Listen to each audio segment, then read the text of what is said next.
నమో శ్రీనివాసాయ నమః. నమో వెంకటేశాయ నమః. అందరికీ నమస్కారం అండి. ప్రతిరోజు మీ రాశి ఫలితాలు తెలుసుకోవడానికి ఇంకా మన ఛానల్ సబ్స్క్రైబ్ చేసుకోకపోతే ప్లీజ్ సబ్స్క్రైబ్ చేసుకోండి. లైక్ చేసి మీ పూర్తి సపోర్ట్ మన శ్రీనివాస ఛానల్కి ఇవ్వండి. ఈ వారం రాశి ఫలితాలలో గోచార్య రీత్యా వృషభ రాశి వారు ఎటువంటి శుభాశుభ ఫలితాలను పొందుతారో తెలుసుకోవడానికి ఈ మన వీడియోని ఎక్కడా మిస్ అవ్వకుండా చివరి వరకు చూడండి. మీరు ఒకరిని కలవబోతున్నారు.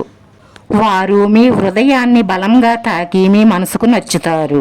ఈ ప్రియురాలితో మనసులోని మాట మాట్లాడతారు, జాగ్రత్త. ఎందుకంటే వారి మనసు తెలుసుకుని మాట్లాడండి, లేదంటే బాధపడతారు. ఈ ఆలోచనను, మీ శక్తిని మీరు ఏం కావాలి అని అనుకుంటున్నారో దాని వైపుకు మీ మనసును మరల్చండి. ఇంకా మీ వైవాహిక జీవితం గతంలో ఎప్పుడూ లేనంత శృంగారంతో మధురంగా మారబోతుంది.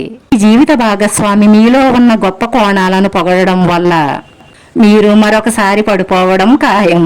మీ జీవిత భాగస్వామి ఈ రోజు చెప్పలేనంత మూడ్లో ఉంటారు. ఈ రోజు మీ వైవాహిక జీవితంలో అత్యంత మంచి రోజుగా మార్చుకోవడానికి చెయ్యవలసిందల్లా వారికి సపోర్ట్ గా నిలవడమే.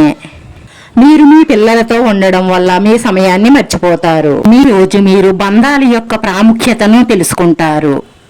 మీరు సాధ్యమైనంత వరకు మీ కుటుంబ సభ్యులతో సమయాన్ని గడుపుతారు. అత్యంత ధైర్యాన్ని, బలాన్ని ప్రదర్శించవలసి ఉంటుంది. ఎందుకంటే ఇప్పటికే మీరు చాలా సమస్యలను, చాలా వ్యధలను, పీడలను అనుభవించి ఉన్నారు. అయినా సరే మీ ధైర్య సాహసాలతో అన్నిటినీ ఎదుర్కొంటూ వస్తున్నారు. ఈ రాశికి చెందిన యుక్త వయసు వారు తమ జీవితంలో ప్రేమ లేదని గ్రహిస్తారు. ఈ రోజు మీరు గొడవలకు దూరంగా ఉండండి. ఎందుకంటే మీ మనసు చంచలంగా ఉంటుంది.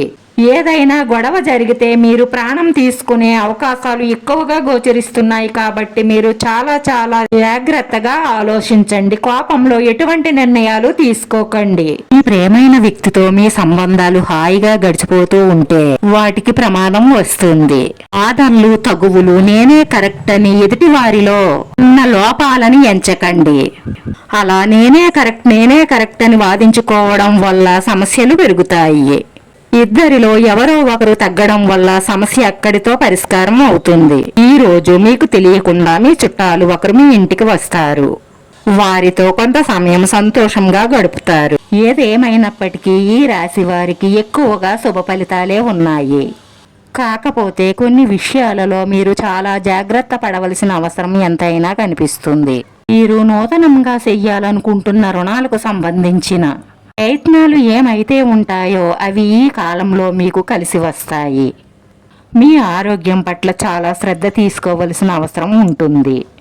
వృత్తి, ఉద్యోగాలలో కొంత గందరగోళ పరిస్థితి ఏర్పడుతుంది. రేపటి రోజున మీరు మంచికి వెళ్ళినా కూడా చెడు కిందే ఉంటుంది.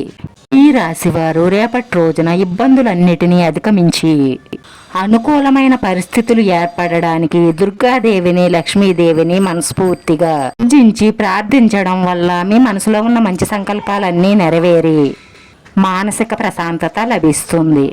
ఈ రాశివారి అదృష్ట సంఖ్య 9. ఈ రాశి వారికి కలిసి వచ్చే రంగు నీలం రంగు. వీడియో నచ్చితే లైక్ చేయండి. మీ లైక్ మాకు ఎంతో విలువైంది. మీరు లైక్ చేయడం వల్ల ఈ వీడియో కొంతమందికి చేరుతుంది. మన శ్రీనివాస ఛానల్ని ఆదరించండి. అందరికీ ధన్యవాదాలండి. నమో వెంకటేశాయ నమః.